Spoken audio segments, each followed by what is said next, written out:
Live TV, सच सबसे आगे। नमस्कार, मैं हूं रंजीत झा और आप देख रहे हैं द लाइव टीवी। कर्नाटक विधानसभा चुनाव से ठीक पहले भारतीय जनता पार्टी को जोरदार झटके लग रहे हैं। एक और झटका देने वाली बड़ी खबर सामने यह आई है कि कर्नाटक सरकार के 2 मंत्री कांग्रेस का दामन थाम सकते हैं। यानी बीजेपी को 2 कद्दावर नेता अब मान लेना चाहिए कि उनकी पार्टी से कम होने वाले हैं, क्योंकि ये दोनों नेता कांग्रेस में जाने का पूरा प्लान कर चुके हैं और इस संबंधित खबर भी सामने आ गई है। तो आप अपने स्क्रीन पर जरा देख लीजिए। एबीपी न्यूज ने अपने ट्वीट में लिखा है, खबर भी शेयर किया है।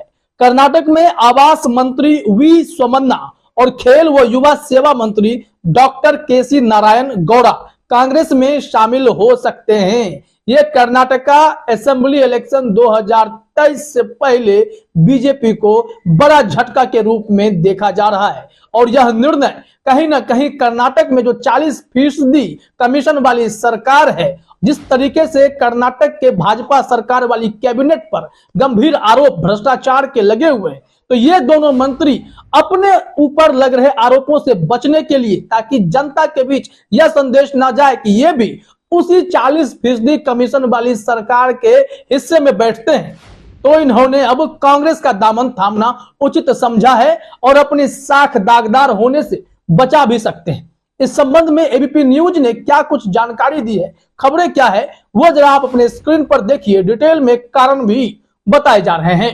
एबीपी न्यूज ने अपने खबर के हेडलाइन में ही लिखा है, कर्नाटक चुनाव से पहले भारतीय जनता पार्टी को लग सकता है बड़ा झटका।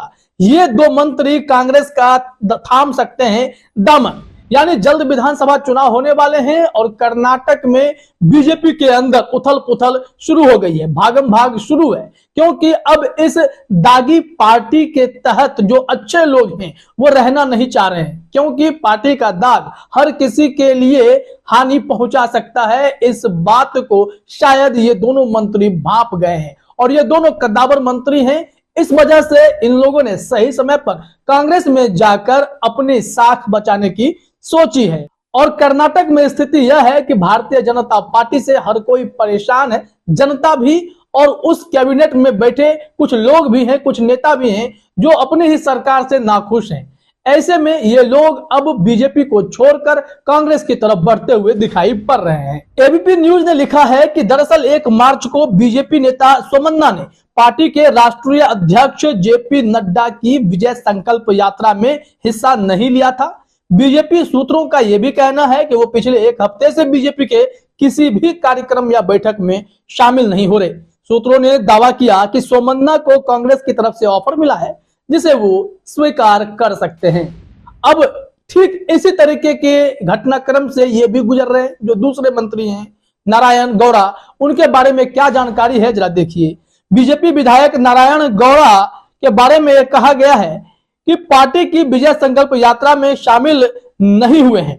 सूत्रों ने बताया है कि 12 मार्च को नारायण बेंगलुरु मैसूर एक्सप्रेसवे को समर्पित करने और पीएम मोदी की मांड्या जिले की यात्रा के बाद कांग्रेस का दामन थाम सकते हैं।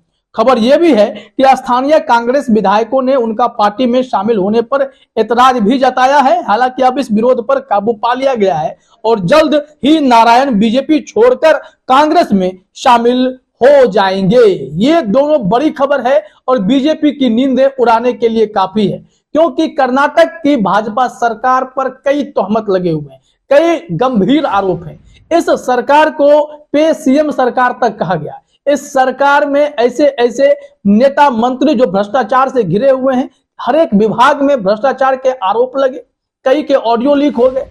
खबर यह आई कि कर्नाटक हाईकोर्ट ने भी टिप्पणी की कि कर्नाटक में खास करके तमाम ऐसे विभाग हैं जहां पर बिना घूस दिए फाइल ही आगे नहीं बढ़ती है। वहीं हाल में खबर यह आई कि कर्नाटक में भाजपा के ही एक विधायक के घर से 8 करोड़ कैश बरामद हुए, उसका कोई हिसाब नहीं है। दूसरी तरफ इसी विधायक के बेटे जो हैं प्रशांत मदल, उनके ऑफिस से भी करोड़ों बरामद हुए। साथ ही साथ रंगे हाथ 40 लाख के घूस के साथ भी वो पकड़े गए। बाद में जब यह मामला तूल पकड़ा, कांग्रेस ने प्रदर्शन किए, उस विधायक के इस्तीफे की मांग की जाने लगी, उस पर कार्रवाई की मांग की जाने लगी, तो मामला कोर्ट पहुंच गया। कोर्ट ने इस पर खबर करने से भी लोगों को मना किया और कोर्ट ने यह भी माना है कि 8 करोड़ कैश मिलना भ्रष्टाचार का मामला नहीं हो सकता है, इसके लिए जांच होगी। तो ऐसे में कर्नाटक में भारतीय जनता पार्टी को इस बार टेंशन तो है। आपको बता दें कि कर्नाटक में अप्रैल मई के आसपास विधानसभा चुनाव होंगे। 224 सीटों पर विधानसभा चुनाव होने वाले हैं और इसमें भारतीय जनता पार्टी को इस बार तगड़ा झटका लग सकता है। लाख वो येदियुरप्पा का साथ पकड़ लें या फिर कोई और जोड़ गणित दिखा दें, बावजूद इसके वहां पर बीजेपी के खिलाफ नाराजगी साफ तौर पर देखी जा रही है। जितने भ्रष्टाचार के मामले कर्नाटक में सामने आए, जिस तरीके से अल्पसंख्यकों के ऊपर बीजेपी की तरफ से जोर जुल्म किया गया, हिजाब बैन करने का काम किया गया, तो तमाम तबके से नाराजगी खुलकर सामने आने लगी है। शिक्षा विभाग में इतना भ्रष्टाचार बताया गया कि ये लोग आरटीई के तहत सिर्फ घूस और कमीशन मांगते हैं, जिसके चलते तमाम प्राइवेट स्कूल एसोसिएशन ने भी इनके खिलाफ मोर्चा खोल दिया था। ऐसे में यह तय मानिए कि कर्नाटक में भारतीय जनता पार्टी को बहुत ही तगड़ा झटका लगने वाला है। और अब तो दुकान इस बात के लिए खुल गई है कि इनके पार्टी में जो ठीक ठाक नेता हैं, अच्छे खासे नेता हैं, जिनका अपना जनाधार है, चाहे वो नारायण गौड़ा हो या सोमन्ना हो, ये सब बीजेपी का साथ छोड़कर जा रहे हैं कांग्रेस में। कांग्रेस उनका स्वागत कर रही है, हालांकि उनके अंदर भी अंतर्विरोध हुआ, लेकिन इन सब को दुरुस्त कर लिया गया है और ये लोग अब कांग्रेस के साथ मिलकर भाजपा की बैंड बजाएंगे। ऐसी स्थिति आपको कर्नाटक में देखने को मिल सकती है। तो कर्नाटक का विधानसभा चुनाव बेहद ही दिलचस्प होने जा रहा है। वैसे भी कर्नाटक में भाजपा ने बोम्मई को जिस कारण से, जिस एंगल से सीएम बनाया, उसमें बीजेपी को सफलता मिलती दिखाई नहीं पड़ी। दरअसल बोम्मई लिंगायत समुदाय से आते हैं और लिंगायत समुदाय के बड़े नेता येदियुरप्पा हैं। इनका अपना जनाधार उतना नहीं है जितना लिंगायत समुदाय में पकड़ येदियुरप्पा की है। बीजेपी को यह बात समझ में आ गई है और मुंबई की सरकार पर सिर्फ और सिर्फ भ्रष्टाचार के गंभीर आरोप लगे। इस वजह से खुद प्रधानमंत्री मोदी और अमित शाह को कर्नाटक में मोर्चा संभालना पड़ा है और जिस येदियुरप्पा को उन लोगों ने हटाया था सीएम की कुर्सी से, उन्हें फिर से रिझाने में जुटे हुए हैं। इसका कारण भी जब समझना हो तो जरा आई चौक की यह खबर देखिए। आई चौक ने लिखा है कि भाजपा के शीर्ष नेतृत्व ने वंशवादी राजनीति का ठप्पा लगने से बचने के लिए येदियुरप्पा को तो हटा दिया, लेकिन अब उसे लिंगायत समुदाय के वोट बैंक की चिंता सता रही है। प्रधानमंत्री नरेंद्र मोदी ने येदियुरप्पा के साथ गलबैया करके पार्टी को इसी चिंता से उबारने की कोशिश की है। गौरतलब है कि कर्नाटक में लिंगायत की बड़ी आबादी है। मुख्यमंत्री बासवराज बोम्मई लिंगायत हैं, लेकिन अभी तक भाजपा के पास पूर्व मुख्यमंत्री बीएस येदियुरप्पा जैसा जमीनी पकड़ वाला लिंगायत नेता नहीं है।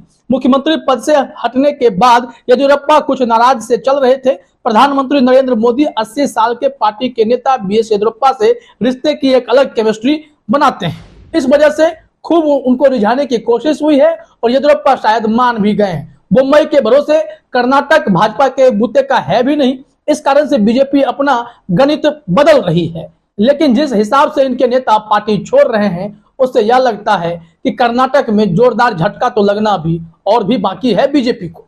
दूसरी तरफ इस साल कई राज्यों में विधानसभा चुनाव हो रहे हैं या फिर होंगे, तो इस परिस्थिति को अगर आप देखें, मध्य प्रदेश में भी बीजेपी के लिए टेंशन की स्थिति है। वहां पर प्लानिंग यह बनी कि बीजेपी अपने सीनियर लीडर्स के पत्ते काटेगी, जिसके चलते कई ऐसे धाकड़ सीनियर लीडर नाराज बताए जा रहे हैं। या तो वो बागी होकर निर्दलीय मैदान में उतर सकते हैं या फिर उनके लिए भी कांग्रेस का दरवाजा खुला होगा। कांग्रेस का विकल्प उनके पास है तो वो वहां जाकर दामन थाम सकते हैं। भारतीय जनता पार्टी जिस जोड़ तोड़ के गणित के साथ मध्य प्रदेश में भी सत्ता में आई थी, हो सकता है कि इस बार जो उनके सर्वे में 90 सीटों पर सिमटने की बात कही जा रही है या उससे भी कम सीटें आ सकती हैं। तो ऐसी परिस्थिति में वहां भी कई ऐसे विधायकों की भागम भाग शुरू होने वाली है, चाहे वो वरिष्ठ विधायक हो या फिर कांग्रेस से टूट कर जाने वाले विधायक हो, वो सब भी वापस कांग्रेस में जा सकते हैं। तो कहीं ना कहीं हर राज्य में बीजेपी के लिए टेंशन की स्थिति है। देखना यह होगा कि बीजेपी इस बार कर्नाटक में और मध्य प्रदेश में सत्ता कैसे बचाती है, जब बीजेपी के ही मंत्री पद के नेता बागी होते जा रहे हैं या फिर पार्टी छोड़कर कांग्रेस का दामन थामते जा रहे हैं।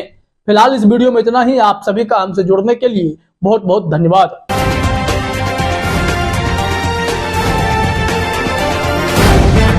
द लाइव टीवी, सच सबसे आगे।